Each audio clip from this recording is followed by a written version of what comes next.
Welcome back to the Morning Blend, where we're cooking with the Machine Shed. You're almost breaking some glass there for a second. I love that sound. Are you feeling a little crabby today? Well, then Chef Kurt Wagner may be able to help because he's got a tasty dish that involves crab. Nice to have you this morning. Thanks for being here. Yeah, it's great to be here Everybody's into fish this time of year because of Lent and everything else. So you brought another dish where people can get away from meat. A fish That's dish. exactly right. And what we've got here is we've got 2 haddock fillets.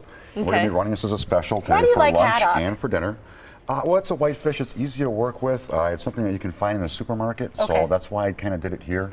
Okay. It's not hard to find. You don't have to chase around the entire city. Pretty much any decent store is going to have haddock available. So it's sort of like the haddock is the main entree in this dish, but what you use to stuff it is some of that crab, right? That's exactly right. Okay, and this is, it also involves a white wine sauce, right? That's correct, and that's what we're going to top it with. And I've actually got a completed one over here. I don't know if we can get that It on looks camera. delicious. Beautiful. Yeah. But it's fantastic, and it's really quick and easy to make. We're just going to take the fillet. Is that 2 fillets, or did you slice that in half? This is actually 2 different fillets, Okay. and there's a little more to the fillet, but I cut the tip off on each end, Okay. just Okay. to make it a little more appearance-wise nicer.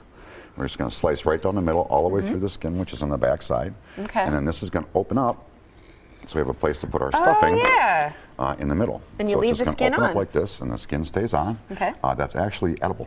So that's not going to be a problem. And so it's we're probably just gonna good go for you. like this, and then we're going to go right into our breading. Okay, and what's in your breading? Our breading has got flour, salt, pepper, black pepper, I should say, cayenne pepper, onion, and garlic powder.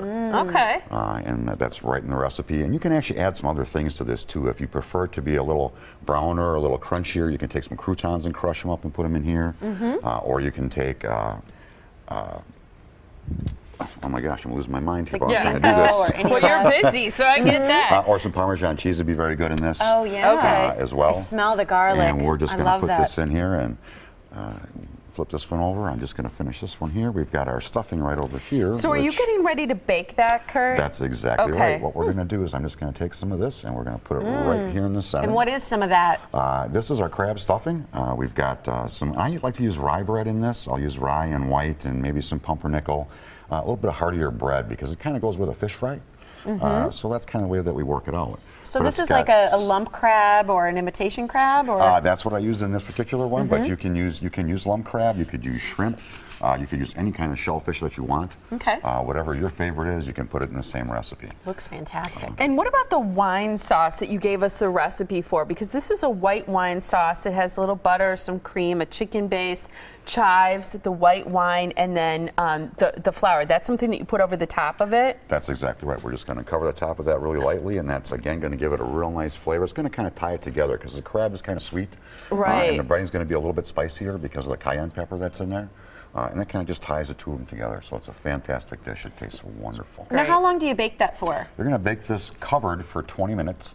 You don't have to cover it tight, just if you have like a metal lid, like a regular pot cover is fine. And there's nothing on the bottom here. There's no water. Oh, no, there's no water, but I did spray the pan with a vegetable oil spray. Oh, okay. Okay. otherwise So it's that's gonna- plenty. Otherwise it's going to stick, and that's plenty. And you Okay. put that in there, and you're going to take this, you're going to bake it for 20 minutes covered, uncover it, in about 10 minutes you're going to have to kind of look at it a little bit because you want a little color to it. So it might take 10, 12 minutes in your oven at home, but right in that vicinity. So in about 35 minutes you can have a real nice meal. The Machine Shed is a great place to visit. We have video from the restaurant when we were able to go out and visit, and all of your main dishes are served with some great sides, because every time you make a visit, what do you get with your meal? Well, you're going to get cottage cheese, coleslaw, you're going to get your choice of potato and vegetable, our fresh baked bread and sweet bread. And everything's served family style. It's super comfortable, a great place to go. If you've got a big group or you're just going out with the family, this is also a great time to visit because there are lots of great fish specials, seafood that you can enjoy, especially on those Fridays when during Lent you're trying to avoid the meat. And the gift shop is worth mentioning too. You always bring so many fun items. We've got these great trivets. In fact, as you see the gift store, you can see all the different cookbooks, sauces, spice mixes, t-shirts, great gift ideas that are kind of unique to Wisconsin as well. And Tiff's holding a trivet. And what's cool about this I've never is heard that, of these. Yeah, you can set a hot pan on this, but Or- also look what you can do with it. You can goes put it around around. a coffee mug when it's hot. A little more user green friendly to the earth, and it just goes like that. Yeah, and there's one that's bigger too. And then these are super fun. We got the pig popper and the This is moo popper. fantastic.